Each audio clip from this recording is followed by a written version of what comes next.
Hello and welcome to the Poor Hammer Podcast, episode 119. I'm your host, Brad. This is my co-host, Eric. How's it going? And the Corn Lord of Skulls is not a tank, it's a knight. All right, fair, but that was last week's episode. We're not doing a back-to-back on that, so get over it. I don't know why I had that thought. Could have been the YouTube comments on my other monitor. But this week's episode, we're going to be building better combat patrols again. It was great fun last time, so, may as well see how it goes this time. I am upping the difficulty for us. Last time, we got away with 3 because we did the whole explanation of what a combat patrol was in the beginning. This time, we're doing 5. I think we should be able to do it. But without any further ado, let's jump into this thing. Sounds good.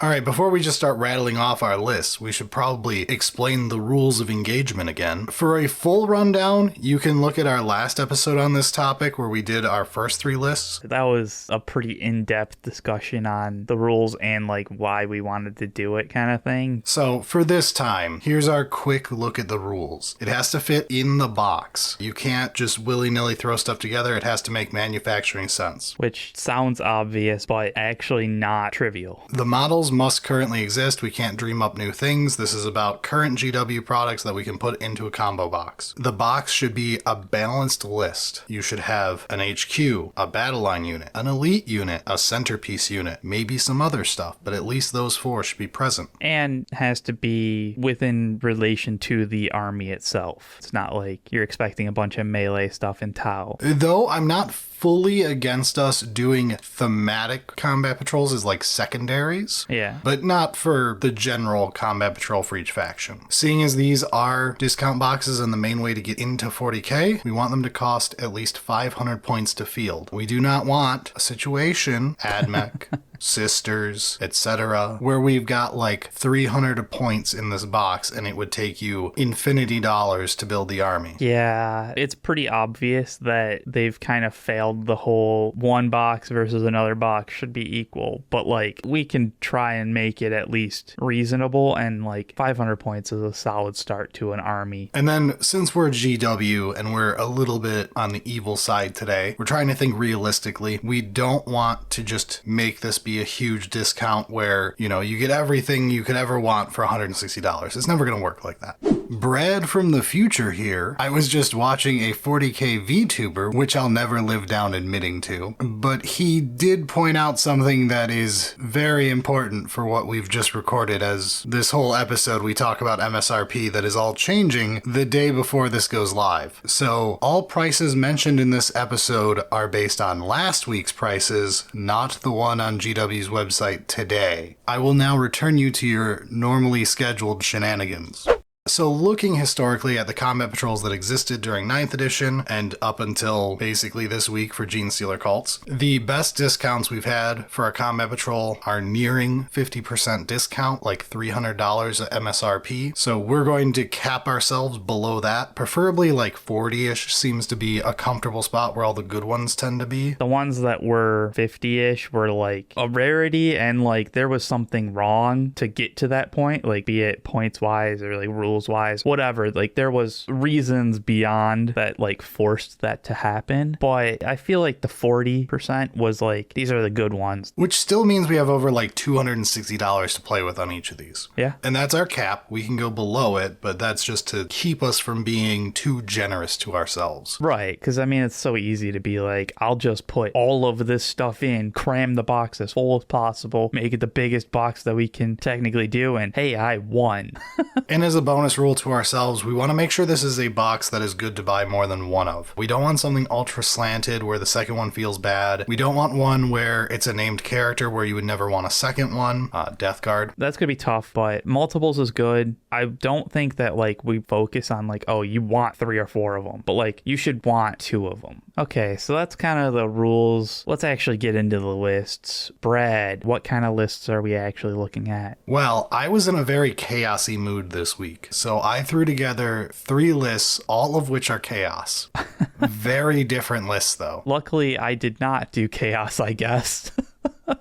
Yeah, so you actually covered a Xeno army and the spiciest list. Got an Imperium one. Definitely being saved for the end, because out of all of these, it's the most entertaining. We might have some bias, but I think, we're saving the best for the last. But, that's Imperium, right? They're always the best. So I guess I'll start us off with the one that I think a lot of people wanted me to cover last episode, which is Thousand Sons. Yeah. Oh, man. If you have fucking Zangors in there, I'm going to lose my mind. I really debated it. I unironically debated Zangor. They make for a fine last few things to throw in the box. However, I didn't want to just because of the bad taste they left in everyone's mouth recently. Yeah, I get that Zangors are like a solid, like, hey, we couldn't think of anything else to like finish this off. Let's just toss Zangor in there and it'll be fine kind of thing. But man, given the last one, you can't do it. The amount of shit you would get for putting Zangor in our fixed version after what they gave us before, no way. So Thousand Sons is an interesting one. I avoided it on the first episode because it has problems from a manufacturing standpoint. A lot of people will be wondering why I went with the list I went with. So we're going to break it down spot by spot as to why. First up is characters, and this is one of the hard parts with Thousand Sons. Let's just roll through our options real quick because the army is not very big. You can have Exalted Sorcerer and Exalted Sorcerer on disc. They're not going to be in this because they come as a 3-man unit thing box that makes 3 whole characters. They're on a combo sprue thing where you can't pull them apart. They're great. Absolutely amazing kit. One of the best for spare parts. Phenomenal kit because you get a ton of points for the actual money you put in. You get a lot of variety. Yeah, interestingly, the fact that that one is kind of difficult to break apart and put into the combat patrol, and the fact that like it is a good value on its own, honestly lends really well to being like, okay, get the combat patrol and get this. Right. So while they're not in this box, I think that's actually a boon because they're going to be one of the things you want to pick up first after this box, and they're a good value. Next up, we've got the Thousand Sun Sorcerer and the Thousand Sun Sorcerer and Terminator armor. Both of these are kit bashes of general CSM leaders. The Thousand Sun Sorcerer, what a lot of people do is put an Exalted Sorcerer on foot onto a 40 mil base instead of a 32 mil base, but whatever, same difference. Either way, they're not official kits I can just throw in the box. You could, if you were being very clever, you could throw in a CSM Sorcerer and Terminator armor with Scarab Occult Terminators and change the instructions to show you to put a SOT head and a SOT headdress. No. But this is why we didn't do it. Your no is immediately why. It would be big brain, awesome, cool, but never gonna happen. Right. So that's why we avoided those. We're definitely not adding a named character, so no Ahriman, but you're going to see why Ahriman was the old start collecting HQ. Magnus the Red is flat out, obviously. He's a whole combat patrol on his own, no. What about Magnus?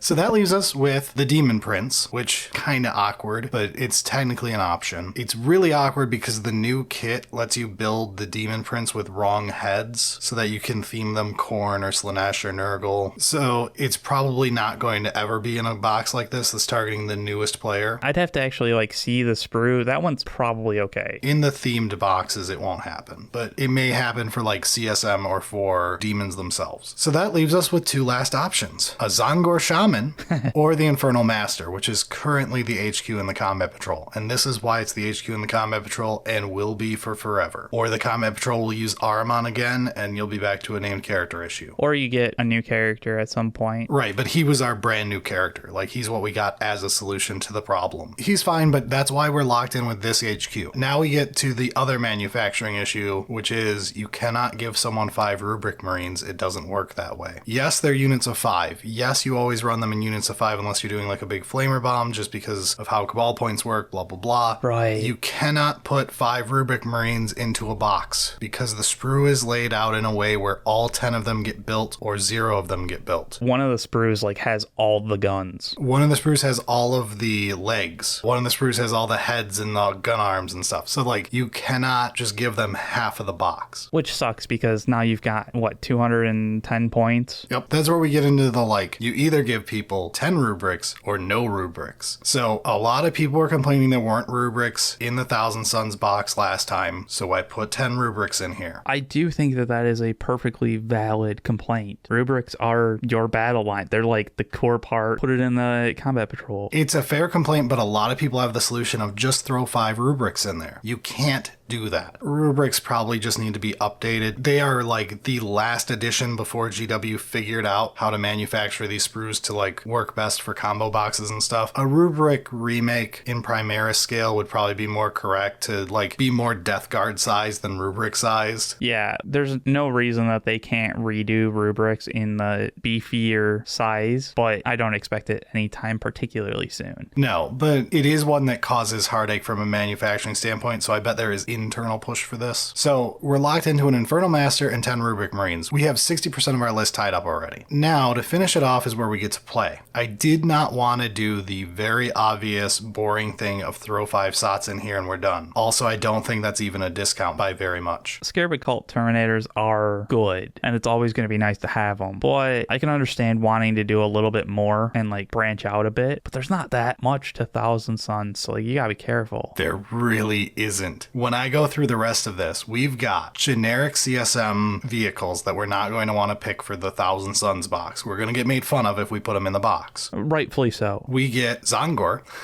Cultists, which will get equally memed, and then we've got Chaos Spawn, a terrible kit. It's a decent filler, or like if they update it, it'll be really cool, but like, no. They're actually great to put into combo boxes for players because they're such a bad price tag to value of the model standpoint, like in points, that they're good to get in combo boxes on the cheap. Right. Oh, you're getting such a great value, but like nobody was really going to want to pay what you were trying to charge anyways. But that leads us to our last two options. The first one I picked because honestly I think it's pretty solid for picking up in a box like this, and it's something that you're fine with getting a second copy of, which is the Zongor Enlightened. These are the Zongor that are on discs. There's 3 of them, and the kit is stupid expensive. It is a $60 kit for 45 points. I did not know that was a $60 kit. That's a bit excessive. It's a 3-man, right? It is a 3-man unit.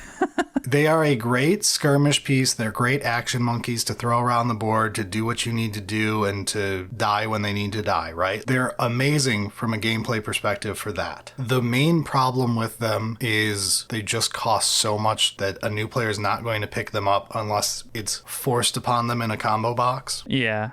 So Zongor Enlightened is a great one for putting into this. And I just generally like the idea of having something that's a bit more finesse kind of thing when you've got so many rubric Marines. Yeah, you've got your main brick. We had to put a brick in here because that's how rubrics are. So having the scalpel piece that you want to do something, like you said, more finessey with is perfect. But we're obviously missing a centerpiece. We are missing the big vehicle monster splashy thing because Infernal Master is not cutting it. So I had 2 options. One is very boring. It's just a Hellbrute. I hate this option. I mean, I think it's cool, but yeah. 2, the one I went with, has a problem with it that I'm sure would get argued in a meeting. I'm picking the Mutalith Vortex Beast. It is clearly Thousand Sun centerpiece model that is Thousand Sun oriented. It is our big Zinch. Technically not a demon, even though it should be a demon. We're not getting into that discussion today. It's a demon.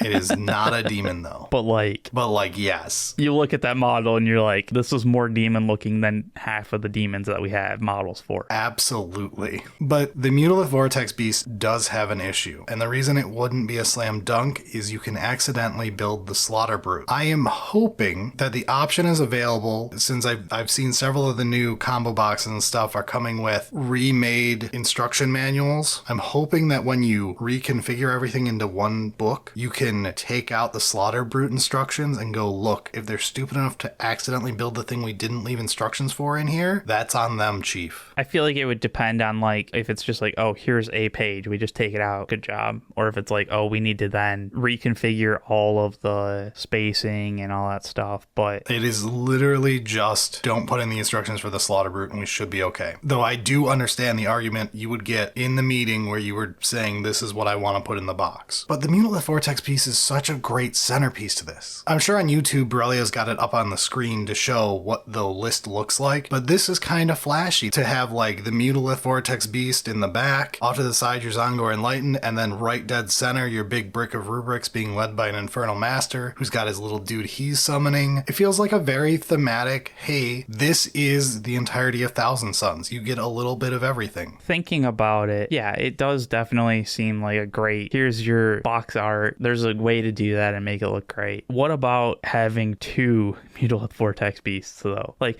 extra Rubric Marines, sure.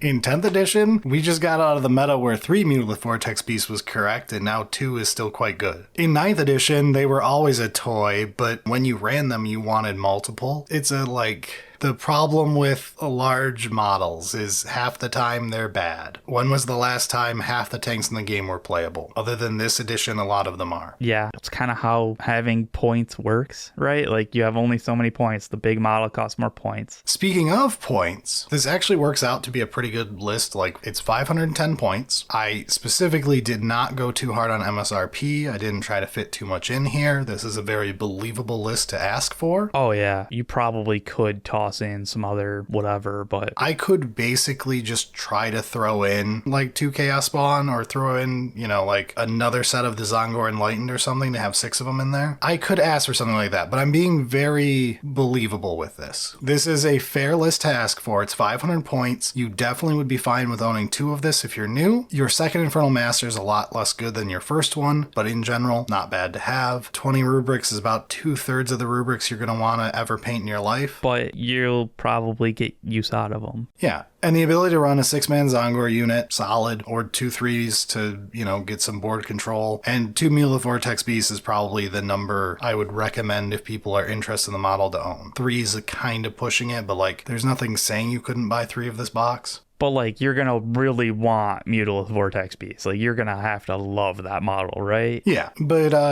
from an actual discount standpoint, we're only at $250 MSRP, which is a 36% discount. It's a very believable amount to ask for. It's on the better side of the newer combat patrols, but it's about a little bit lower than what I was targeting compared to the other good ones that came out in 9. It's not the best, but it's doing all the things. And I think a lot of the issue we had as Thousand Sons players is 20 Zongor is not it to show off what Thousand Sons look like when most of your box is Zongor. And that's the thing is we didn't bring this up, but one of the important parts, in my opinion, for a combat patrol or any intro box is setting expectations correctly. Making the army look like the army. And Zongor spam isn't it. One day, Zongor, we'll have our turn. I have so many, I have to be able to play them someday.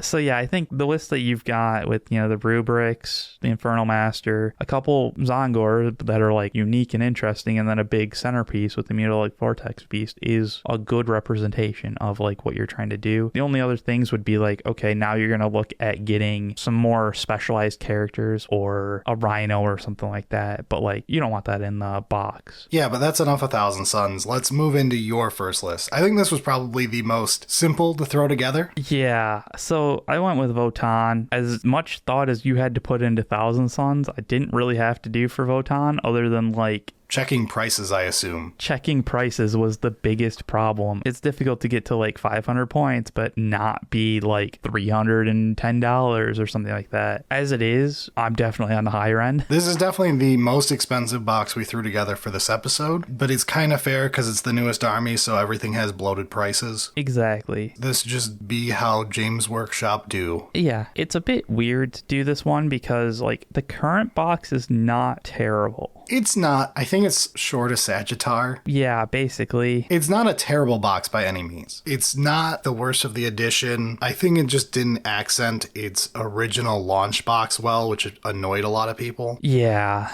And then I think there's also another problem of just at the moment, the Votann roster is so small that it's okay, how much can you really do? And this is a reasonable attempt. Hopefully we're getting more roster soon. And when that happens, probably revisit this because I'm going to be interested to see what could be done. But for the list that I put together, I kind of wanted to get a Sagittar in there. Yeah. Honestly, I would have loved to get the Land Fortress, but that was not. But the Sagittar works as a centerpiece type model to draw the eye. It's your basic vehicle. It works. And it does have a pretty unique profile. You look at it and you're like, oh, that's kind of different than a lot of the other stuff. It's a lot more aesthetically pleasing than throwing a rhino in. Which is nice, and that does help a decent amount. And then, okay, we need battle line unit, so 10 Hearthkin Warriors. There's only one choice. Congrats, you did it. Get in there. Good job.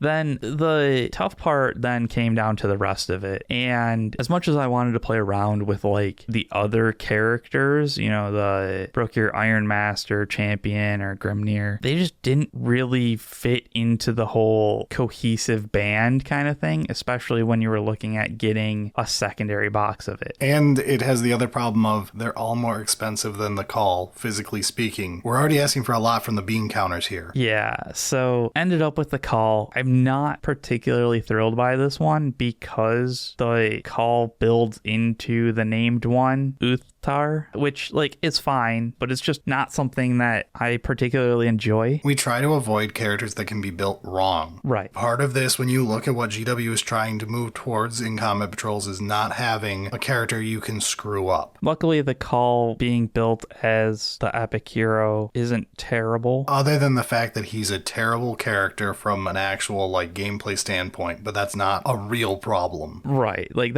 it'll be fixed eventually, hopefully. So it's not too bad. The other thing is like the call does have options. So it's like, okay, how do you want to build it? And as a new player, you get to that like decision paralysis kind of thing of like, which one should I choose? I just won't choose anything. So while I do think having the call in this does have its downsides, I think it's still probably the best choice out of the options that we have. Then we're basically halfway done with the list essentially. So it's on to elites or more battle line. And like, I think it's cooler to show off the elite units. Yeah, we want more variety. We don't want 20 of the same model in here. Yeah, as much as I think it would be solid to do that with Sagittar and like you could have some good fun with it, I think it is better to kind of show off the army as much as possible. And it does help to diversify if we're looking at buying multiples. So grabbed a thing of Brokir Thunderkin and the Einhar Hearthguard. Basically one of each. It gives us an anti-vehicle type unit and a Terminator type unit. Yeah, which then kind of allows you to test out what you really like out of them and buy the character that goes with them kind of thing. Yeah, which honestly, that might be a good sales pitch internally to help be like, look, I know we're asking for a lot on the MSRP standpoint, but we can use this as a way to bait them into buying other overpriced characters.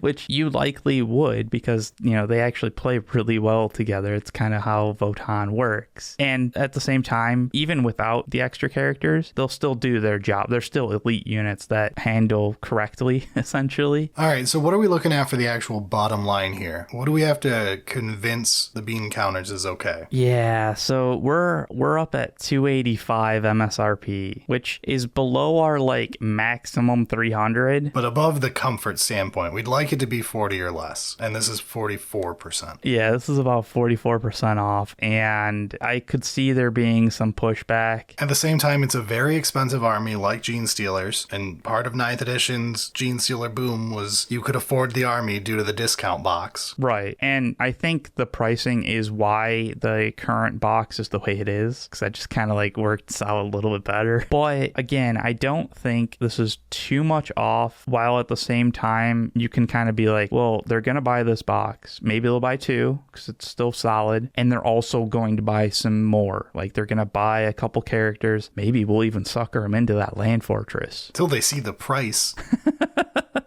Then Eric will ask for Christmas for his orc army. Yeah, you could also do that. But I don't think that's quite the sales pitch to get everybody on board for. But yeah, I mean, there's only so much to really talk about the Votann just because we've brought up everything other than the fact that like we didn't put the bikers in because like I think that the infantry are more core to what Votann's trying to do at the moment. And that's all of their models.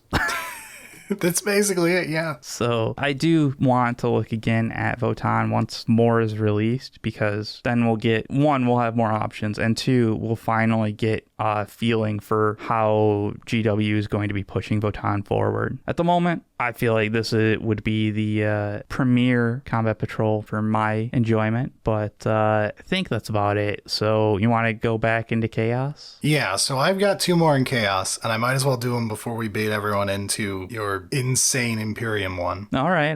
We'll really drag it out. I like it. Ooh, wait, we can make it even better. You guys could guess what it is down in the comments. Ooh. Yeah, and while you're there, click the subscribe and the bell and whatever else is there.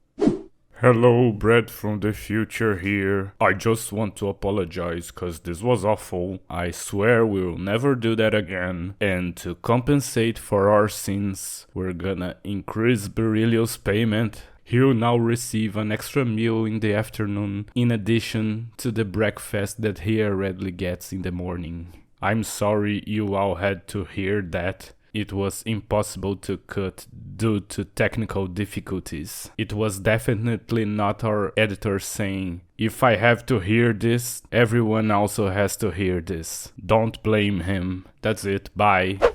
All right, enough with the YouTube stuff. Tell me about the army that you want to build a combat patrol for. So this one was again one that everyone was asking for last time. I did Death Guard. I feel like they kind of needed the worst out of everybody, but I just didn't want to deal with it last time. It was too low hanging, but I figured I'd give it a whirl. And it was a lot less bad than Thousand Sons and my other army. Yeah? This one kind of just fell together and I felt like I enjoyed every little thing I threw in here. That's honestly kind of interesting because I figured it would be tough to do Death Guard right. After how bad their attempt was. Yeah. So I had a lot of choice here. Death Guard has more characters than Thousand Sons has dedicated range. I mean, are you counting like Demon Prince and Demon's Prince with wings as 2? Hey, sure, but the same would happen for Thousand Sons. There's a lot of options is my point. A lot of named options too, which could be a problem. I've got 10 of them without going to CSM models to lead this army as valid characters I could throw in here. That's a good amount of options. So I went with what GW is going to want. I'm throwing in a Lord of Virulence first, which I know a lot of people are going to groan at because it's not great right now. My reason is it's not great right now. It did not sell well. GW is going to want it in a combo box. And it's honestly, it could be worse.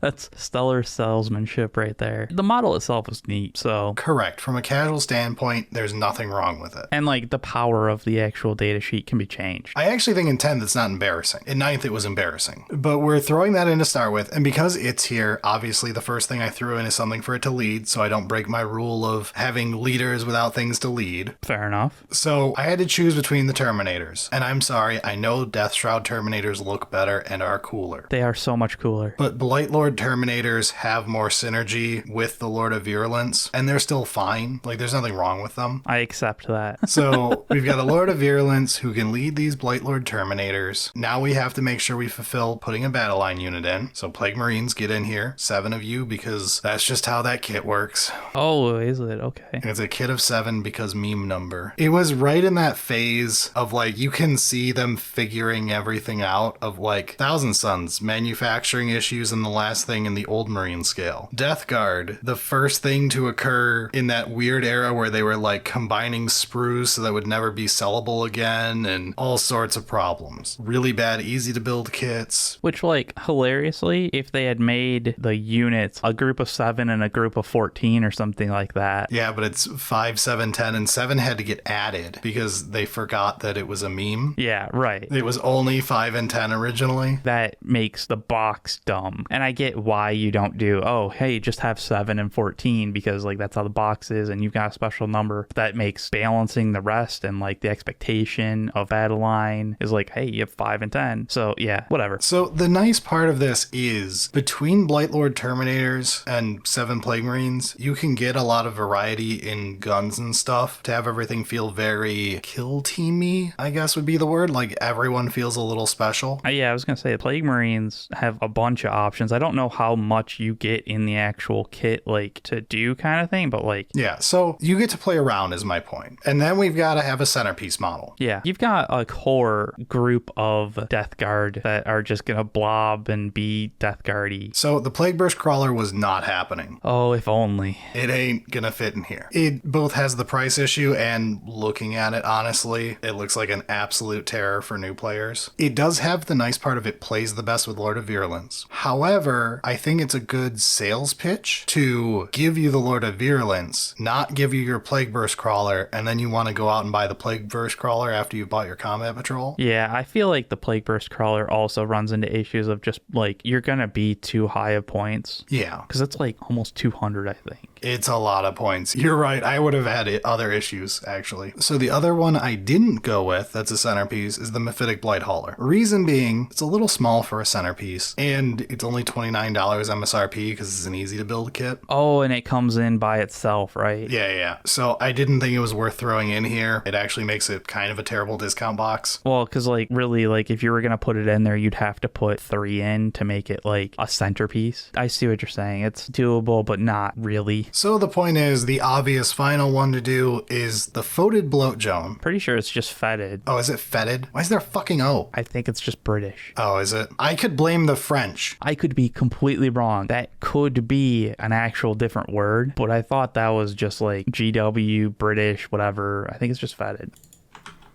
It is. The actual word is fucking fetid. This is why no one trusts the British with anything. You're not even the best at your own language. I mean, Americans aren't either, but at least we're not in last place.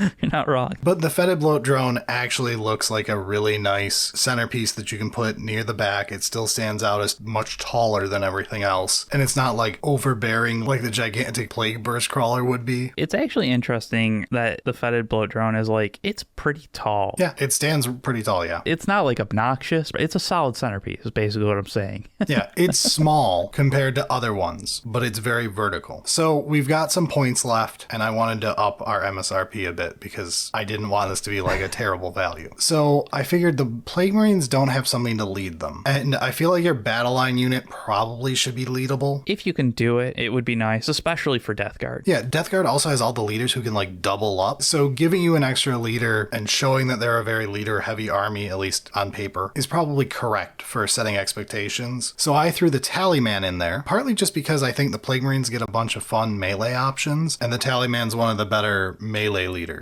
Okay, fair enough. And like that one is actually really cheap point wise. Yeah, so it's not like it's a big deal. It just kind of like slides in there.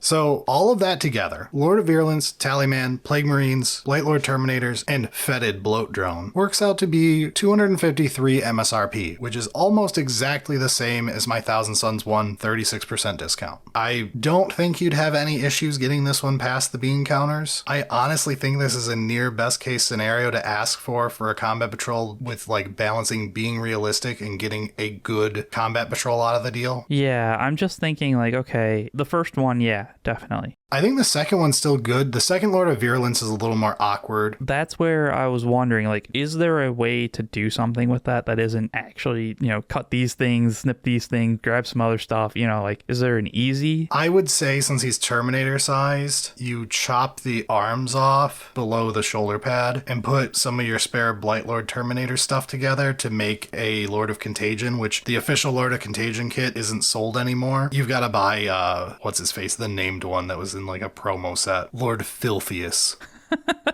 All right. So you gotta buy him to be a Lord of Contagion now. So the second one is probably going to be a good one to turn into a Lord of Contagion, just for value for the customer standpoint if they want to be clever and do that. Okay, so like there is something that's not, most people aren't going to want to do actual kit bashing. New players aren't probably going to kit bash, but if it's your second army and you're looking to maximize value, it's probably going to be the casual advice that, gets told on like the Death Guard subreddits and Discords or whatever. And, that isn't a massive selling point, but it does matter. I like having the second buying of this new combat patrol that we're imagining would actually work pretty well. Yeah, I don't think you're buying a third. No. But I guess it's like not technically impossible. Sure, but like given the discount is not like amazing, I feel like 2 is probably where you're at, which is fine. And like that would give you honestly a very solid core to your Death Guard army. You've got your Terminators, you've got your battle line basically solid, and you got some good characters. Like that's Death Guard. Yeah, at that point it's basically just buying the characters and the models you like. From there you've got a core. Yeah, and then you just buy your Plague Burst Crawlers and off to the races. 2K, let's go. All right, so to continue teasing everybody, let's do my last Chaos one. We're running out of Chaos, I feel like, man. We're not.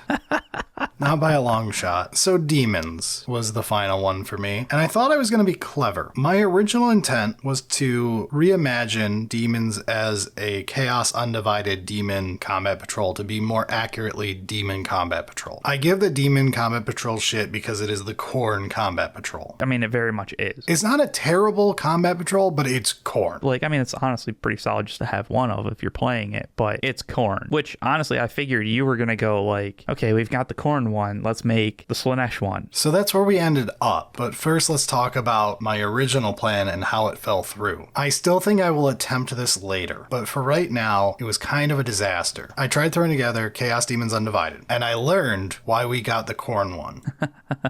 So when it comes to Undivided, the only fair middle option for everybody is a Demon Prince. I think that that's a great choice, yeah. So it was clearly the first thing I threw in. The Demon Prince has the weird, unfortunate thing of you can't choose Undivided in Demons, which I'm pretty sure you can in CSM, but that's a different problem. So you do have to dedicate it to a god, but at least it's your choice. And like, it's not forced kind of thing of like, oh, you bought the kit. Clearly that kit is, you know, Tzeentch with a Lord of Change. Right. You're not playing him as a Khorne, right? Like, Demon Prince, yeah, you're technically locked into something, but like, it's still Demon Prince. Yeah, and you can put the generic hat on it and play it as whatever. It's not a big deal. Yeah, no, I think that that's a good start. So clearly the starting point. Then I was like, all right, I'll try to do one thing from every Chaos God. That's the obvious way to fill this out and we're done. This ran into two problems. The first being how bad it is to try to choose a balanced list that correctly shows off all the Chaos Gods. And the second is these are terrible together.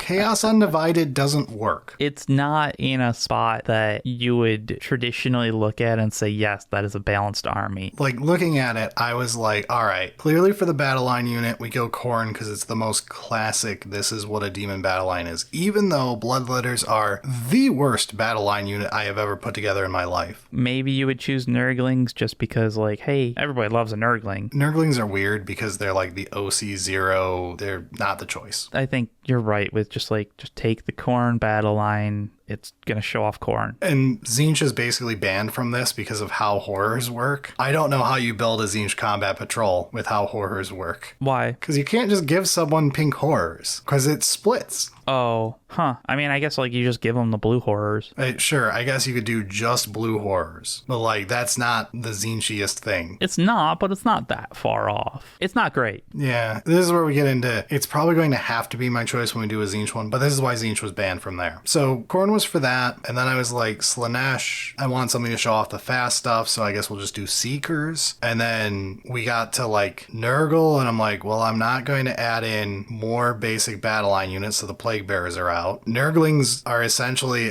adding MSRP for no points. I know what you could put. It's nice and sloppity. Yeah, well, no, he's a character.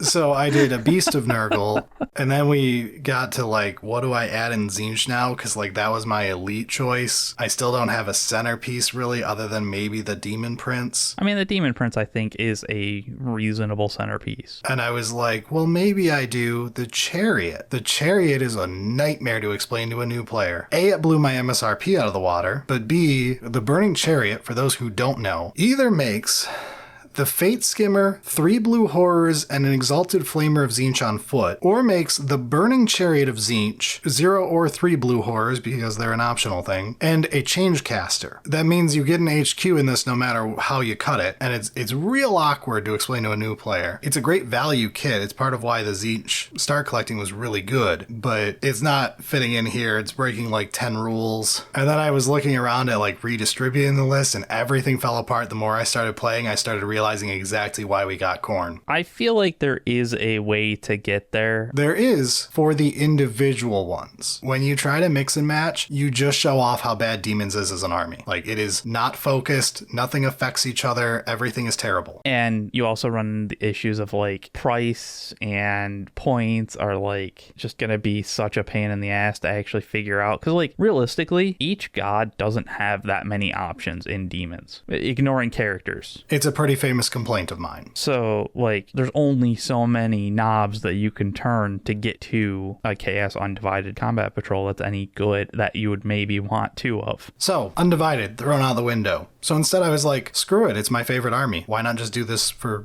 all three other gods? To do the first one, I obviously went, well, I already did a Tzeentch list and a Nurgle list today, so I'm doing Slaanesh. So, other than Khorne, who already gets 2 combat patrols, I figured I'd give the rest of the Chaos Gods some love today. I mean, you've got Demonettes.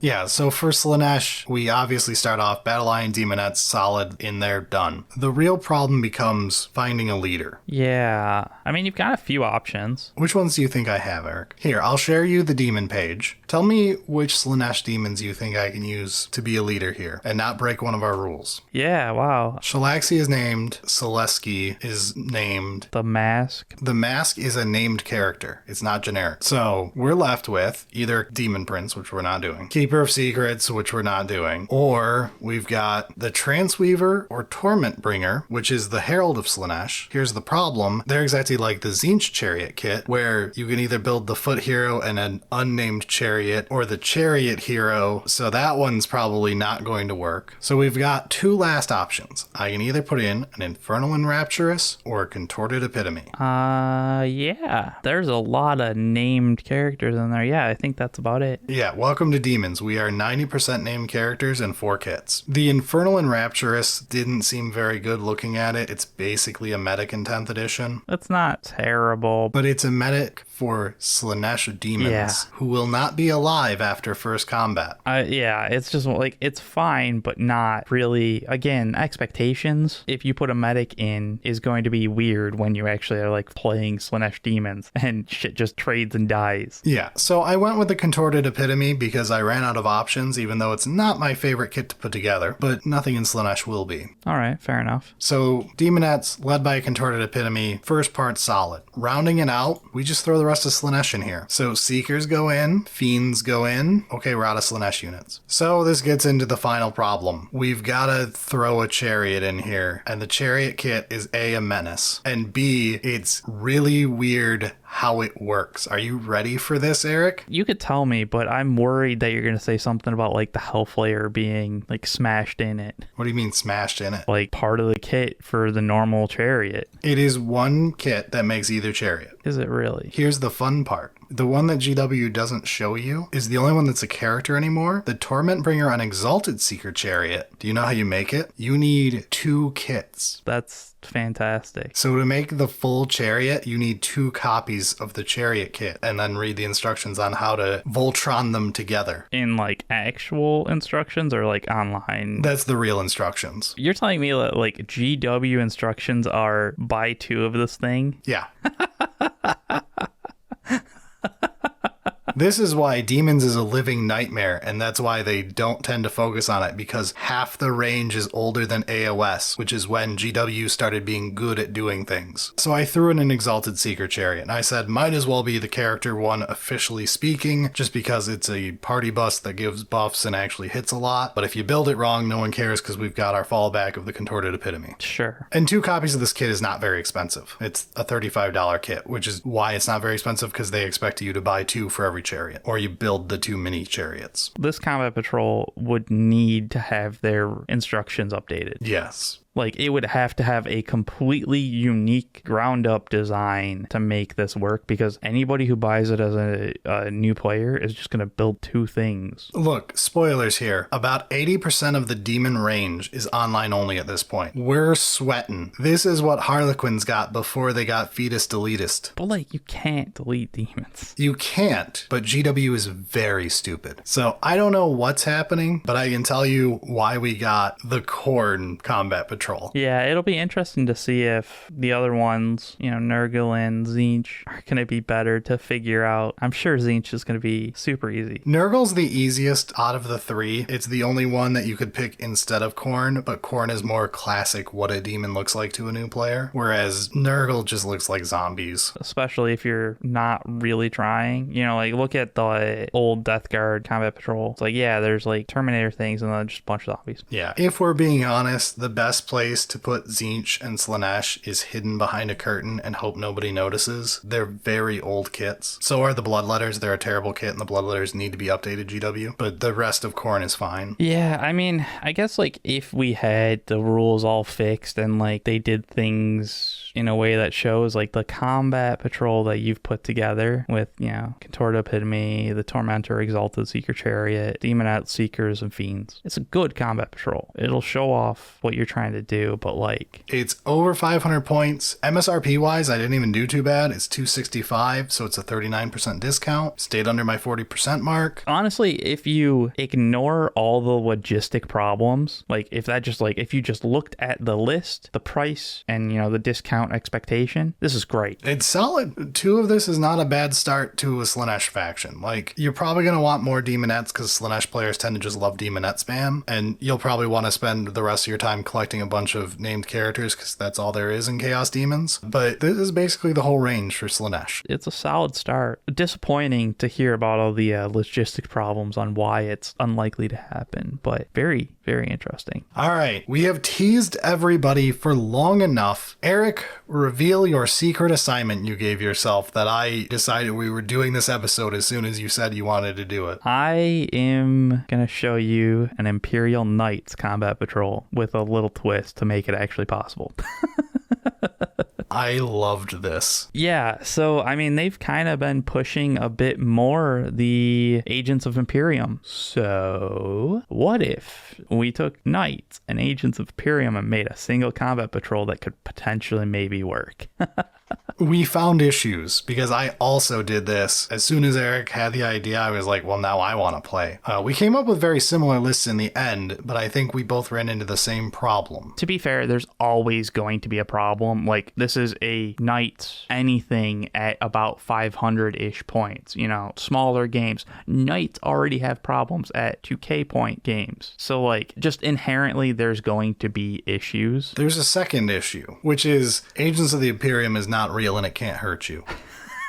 GW made very sure through rules that Agents of the Imperium will never be good. It's like you said, like, way back when we saw them. Like, they're basically nothing unless they're busted rules-wise. That's how they've been through all the editions that we've played. They will not exist until one unit is broken, until the next points update, and then it will continue to be bad. And, like, whatever, that's fine. I do feel like there is potential that they're going to try and push it a little bit more, but that's just like my own wild hopes. But they do technically have some rules that exist to let us do something like this. We can take one retinue unit and one character unit at the 500 point ish, which Brad said that basically kills them from like being the core. Which is unfortunate because the list looked better when I had 2 different types of units for Imperial agents and then only 2 Warglaves, or a Helvern and a Warglaive or whatever. Those would look more visually pleasing as a combat patrol and look more like a combat patrol. Yes. Or I had also looked at doing like 2 characters, retinue, and then the knights, because then you could have an assassin. So like there are a lot of problems that obviously come up with this, and like Agents of the Imperium don't have rules, so you can't just be like, oh, I'll play that and soup in a knight. Yeah, souping a knight. Like, they literally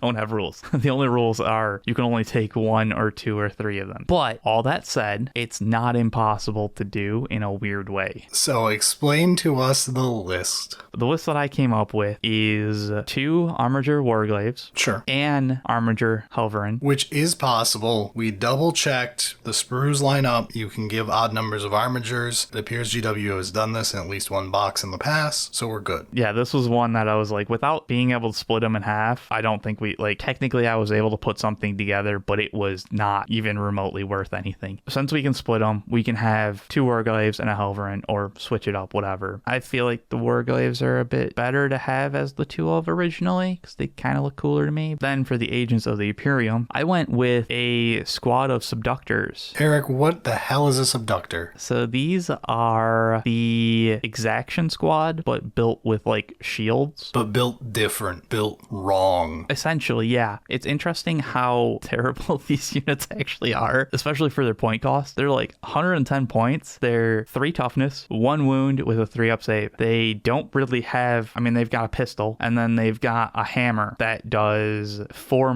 -1/-1. So yeah, they're actually pretty terrible. They do have like a chance to fight on death, which is kind of neat, but they're pretty bad. I think they do have an invuln, but like they're a 1 wound model, which honestly I kind of like to have that frail dudes just like running around these supposedly big knights. I mean, I know that they're armigers, but like we're in combat patrol land. Then to kind of round it out, I just went with the Inquisitor Eisenhorn. My favorite character. Honestly, you could pick like any of the ones that are not assassins. If there was like a normal version of Inquisitor Karamazov, that would actually be pretty cool, but like it's not a real thing. So yeah, I went with Eisenhorn just because it felt like it would be neat to have the dominant will shooting thingy. This does cost a lot of points.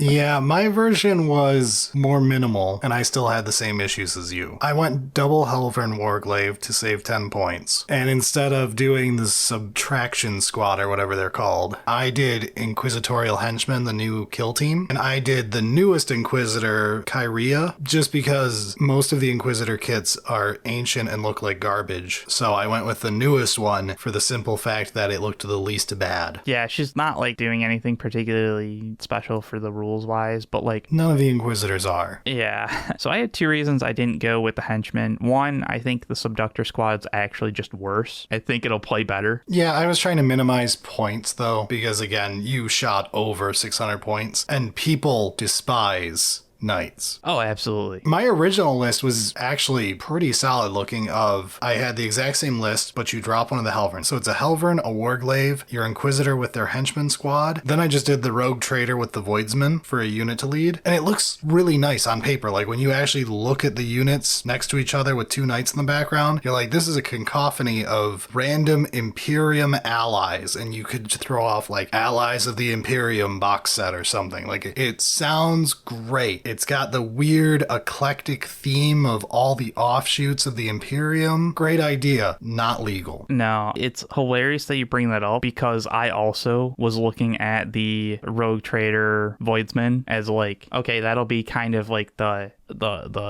boots on ground kind of basics, and then we'll have an Inquisitor and their henchmen or whatever. But yeah, it just doesn't legally work. Disappointing, but this was an interesting thing to come together. Like, yeah, mine's 615, take 10 points off and switch to Helvern, 605, like whatever. Yours is 575. I feel like the henchmen I don't really like, one because like they actually have a bunch of options and like they're decent, but 2, like they have so many options that it's just not a beginner kit like at all. It's a kill team kit. It is a more option heavy kit, yes. Even beyond that, it's like you have, I think it's like 11 potential models, but like you can only make 7, but only if you do these specific models, because if you do this one, then you can only get 6 total. It's weird. They made it as annoying as possible, which just really doesn't feel combat patrol-y to me. Yeah, there's a reason that they did not make this combat patrol. We were clearly spitting in the face of God trying this. But I mean, as it is, like my list way over in points, 230 MSRP, 31% off, not amazing. I think yours was very close, but within the realm of possibilities. And like if they had tweaked just a little bit to how Agents of the Imperium work and allow like rules wise, this could actually be legit. It feels like Knights and Agents of the Imperium, if they had more overlap, it would fix problems with both armies, especially at smaller point games. Very much so. Which I know everyone else is screaming AdMech right now, but that ship has sailed. Yeah, I was like, maybe one day, but not within the next like decade.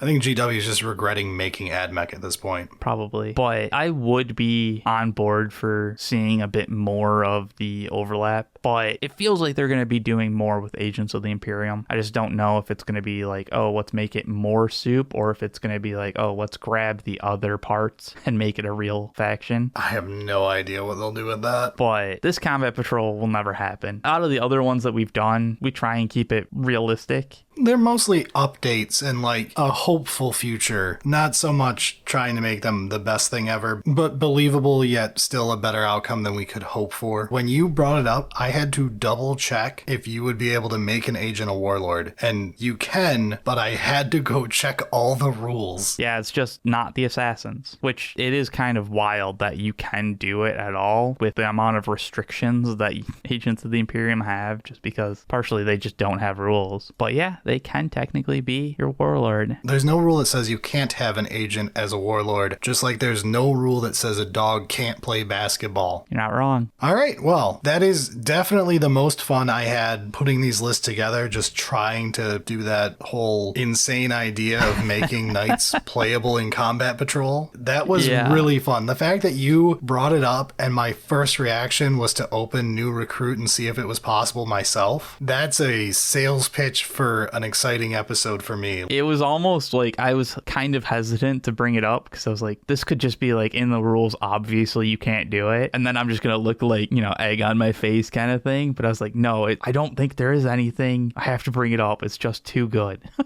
Very fun, but we've still got a bunch to do. Oh, I'm sure people are going to be leaving a million comments for every combat patrol they want us to do still. I think we've got enough ammo for the whole edition. We can go through basically everybody. Yeah, but like definitely, I mean, let us know which one you are most excited about kind of thing, and we'll keep that in mind. And before we go, a quick reminder, please do the YouTube pleasantries unironically if you can, thank you. But we also have a big pile of patrons to mention this month due to all of the insane growth we had the last few weeks. Yeah, which thank you. And this is going to take a minute.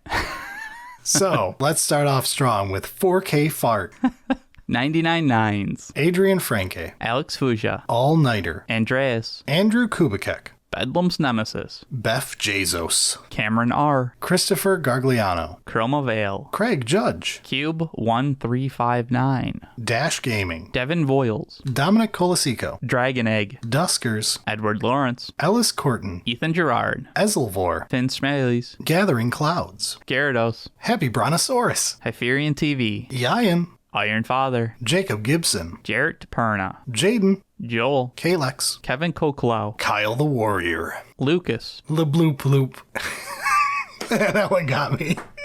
That's good. That was unexpected. I was not ready for that one. Madison Ramanama, Matthew Tsushima, Michael Melcher, Mixolidius, Monkey218, Morpheal 55, Nick DeFeo, Nikki, NJ Harlan, Owl B Bark, Pierce, Proteus 7331, Retro Brave, Rookie XP, Ross Warlock, Samuel Summerfield, Sarah Hansen, Scott Gray, Severed Sage, Sophia of Luna, Squareson, the Marine who plays Tau, Crusader 13, the Ulamog, Vartha Mark, Vault Guardian, Warm Hotcakes, and Yasser Zazo. We also have producers. They are Blisted Brain, Brandon Janke, Demolition Man, Dr. Lace, Yon Geisy, Joel Rachels, Kiwi Fruitbird, Matt L, Michael DeLulo, Michael Sullivan, Noel, Rock. Rook. Those back to back are so like dyslexic orienting on your eyes. Like, yes, your brain does not like having those words next to each other. no. The fucking God Emperor of Mankind. And War Game Simulator. Thank you everyone so much for all your support. It's been awesome, man. All right, that does it for us this week. Thank you again, everybody. We are out of here. Sounds good.